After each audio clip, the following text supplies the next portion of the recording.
everyone, welcome to the Red Right Youth Podcast. I am Peter, What's up, guys? My name's Daniel. and we are currently on a journey through the book of Hebrews. And today we have the privilege of taking a look at God's rest for His people.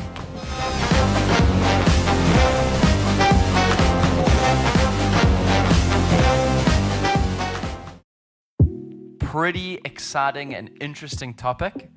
And I think we're going to get into how maybe it's the rest that everyone in their minds might have this different idea of what they hear they think of when they hear of the word rest. Yes. And we're going to just explore it a little bit and kind of break it down for all of us to understand, so that where it says or talks about God's rest, we know what it means. It doesn't just mean, sleeping or napping or something like that. Yes. We're going to get into that stuff, and it's going to be exciting. I'm excited.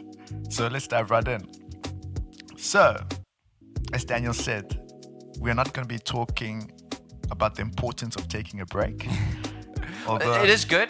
It is. Taking a break is definitely good. We I agree. highly recommend it, but I'm so grateful for sleep. facts, bro. So taking a break is important, but what the Hebrew author here is speaking about is not that.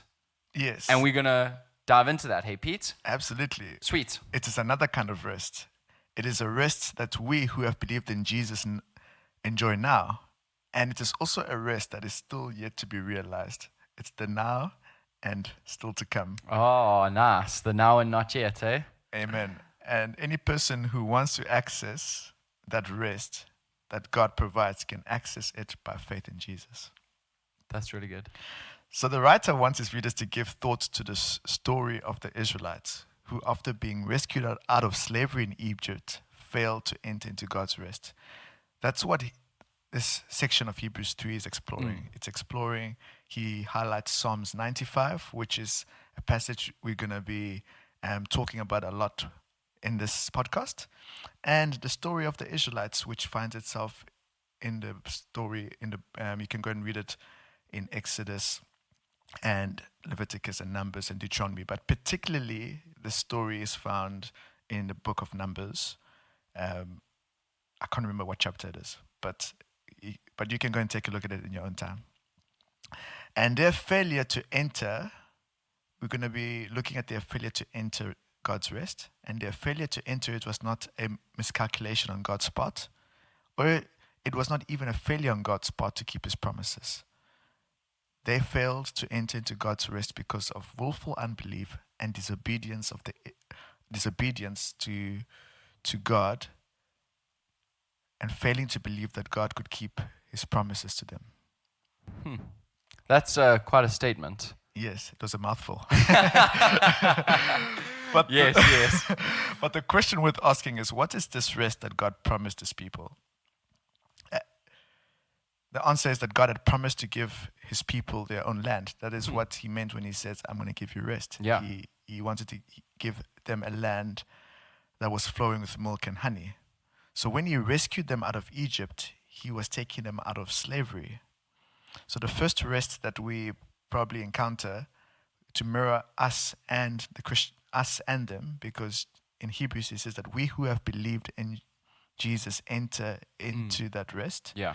So our rest is freedom. Yeah. We will talk about that later. Freedom from slavery, from sin. They experienced freedom. So God was taking them out of slavery to a land flowing with milk and honey, which is literally a place of abundance where they could call home. And we have our Jerusalem, our promised land waiting for us. The rest that God has promised. And all that the Israelites needed to do was to trust God that He would give them the land. And all we need to do is to trust God that He will give us what He has promised. For the Israelites, they failed to do that. Yeah. The question and the verdict is out on us. Will we fail to do that, or will we trust God? Yeah. I think that is such a powerful statement, or maybe not statement, maybe reflective question. Yeah. Will I trust God, or will I fail to trust God? I think that's big. Massive. In fact, if you look at the story of the 10 of the 12 spies who were sent out to spy out the land, what we find out is that they came and told the people that the land was exactly as God promised. So Yeah. so that's like a Yeah. It's that's like a God win. saying, Israelites, this is what the land's going to look like. Da da da da da. Milk and honey. It's going to be abundant, flowing, teeming with life. Spies come back. Yeah, guys, it's exactly like that. That's such a great start to their report. Absolutely. I feel like what we're about to discuss next is not a great addition to what they had to say and Yeah. actually discourages the people. Yeah, absolutely. In fact, I think if we come back to Christianity to us, the story highlights to us that God can fully deliver on what He's Sure. promised. Yeah. In terms of like when He says that I'm taking you into a land flowing with milk and honey, if He says I'm going to prepare a place for you, if He says that that store up treasures in heaven where moths won't destroy it and thieves can't break in and steal, it is what it is as He has promised. Yeah. The thing though with the spies here is that they mention what God did not tell the people. They mentioned that there were giants in the land. And for the spies, the giants would be a barrier to them inheriting the land. Yeah. I like what you said there. For the spies, Yeah. it was a barrier. For God, not a barrier. He's like, toothpicks. man." Yeah. He's like, I'm the God who created all of this. How can they be a barrier? Yeah. And I suppose then it's back to that trusting thing. Yes. The spies, at least 10 of them, didn't trust that God will provide or make good on His promise to His people Yeah. to inherit this land. And they allowed their distrust or their fear Yeah. to take root, and these giants became probably bigger than what they actually were. Yes, absolutely. Because they said, we were talking about it earlier, they seemed to be grasshoppers compared to these Yeah. people. So I don't know if that was an exaggeration. I don't know. I've never seen a I giant mean, so a big. grasshopper to a human person is a significant difference. Yeah. So they must have really thought that these guys were like dominant or big or aggressive or just a barrier is the Yeah. word you used. Yeah. And I wonder if they had trusted God and moved into the land, Yeah. that those supposed barriers, inverted commas, quotation marks there, Yeah. would have actually been like grasshoppers compared to the might and power and ability of God to provide for His people. That's a very good point.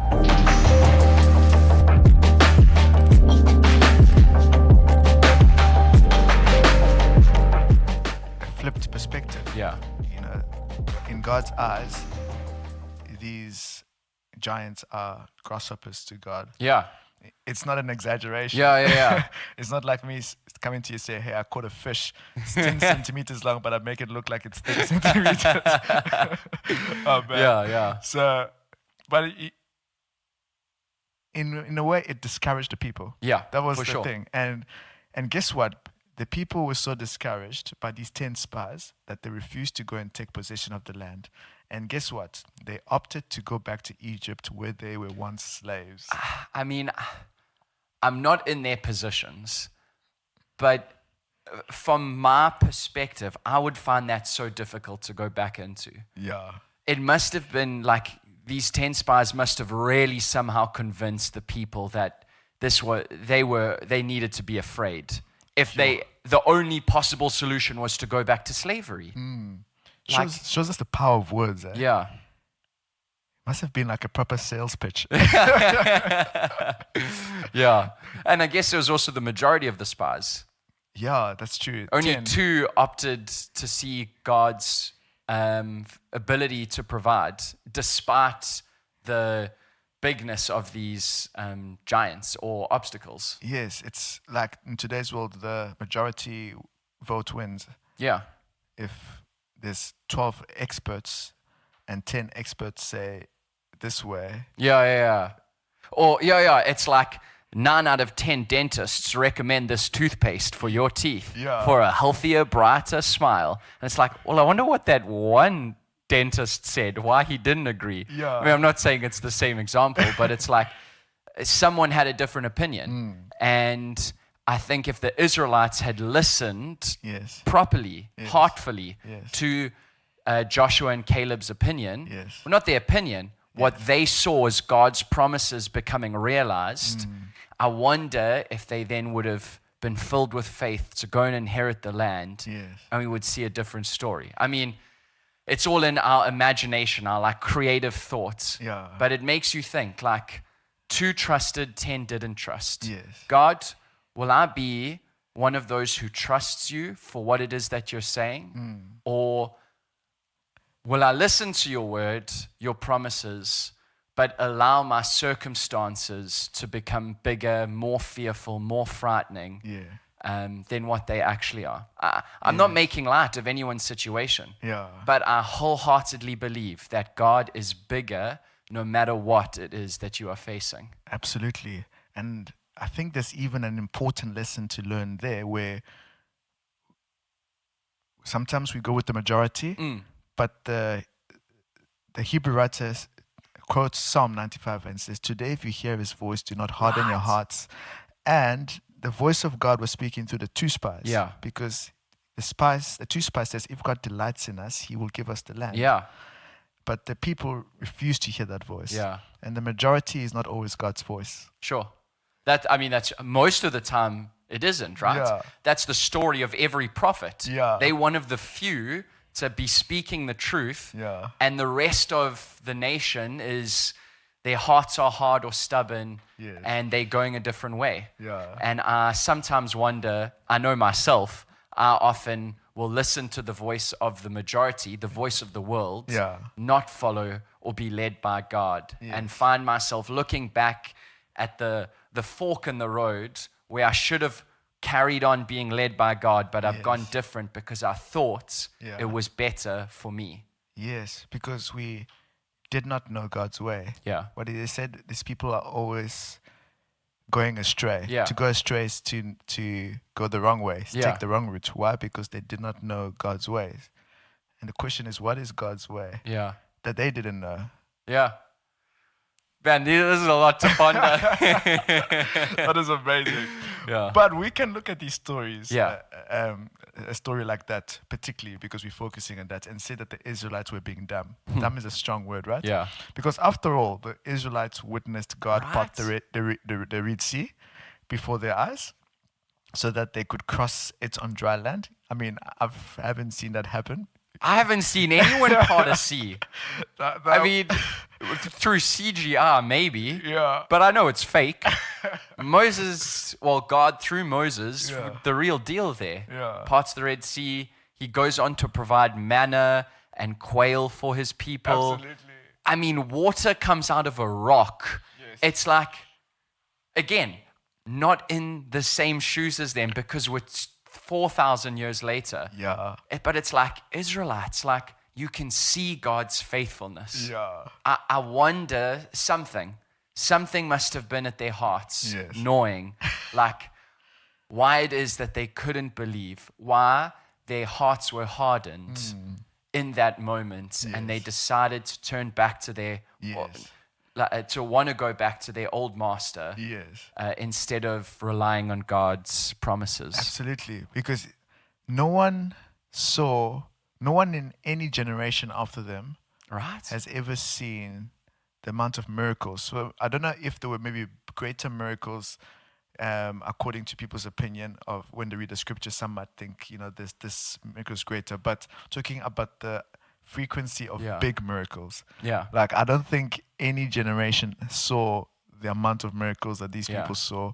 And it wasn't like once a month. It was every day. It was great, right? I mean, the manna and quail was every day. They needed water every day. Yeah, and for Yeah. 40 years. And their animals as well. Yes. The livestock they took with them, Yeah. their babies to the like older folk, Yeah. all of them would have witnessed it. Never mind the 10 plagues. Yes. And the blood covering on the doorposts so that their firstborn would be safe. Yes. Never mind that. Yeah. We're just talking miracles as they enter into the wilderness. Yeah. Like, it's profound Yeah. what God had done and continued to do for his people. Which I think shows us a lesson here that sometimes we think that our faith will be strengthened if we see a miracle. Like God needs to work a Oh, miracle, and that's a then good point, Pete. and then we will believe. Yeah. But from what we see, yes, there is truth in that. The scriptures do show where people, they see a miracle and they believe, but it's not a guarantee. Yeah. It's not a guarantee that it's going to strengthen your faith, because Yeah. these people saw miracle after miracle, but it benefited them in a short term, Yeah. but it didn't help them in the long run. Right. Yeah. I mean, they were able to live, Yeah. but they weren't able to thrive in the promised land. Yes. Because of their distrust Yes. or unbelief. They were limited or Yes. prohibited from then entering the promised land. And Yes. I wonder for us, as like a slight takeaway point, Yeah. maybe not even a lesson, just to ask ourselves, we always wanting signs and wonders. And I'm not disputing that God still does signs and wonders in today. There are healings, there's stuff inexplainable Yes. that God will continue to do these miracles. But I wonder if it's just the continued faith and trust in God, in the things I cannot see, Yes. that He delights in. Absolutely.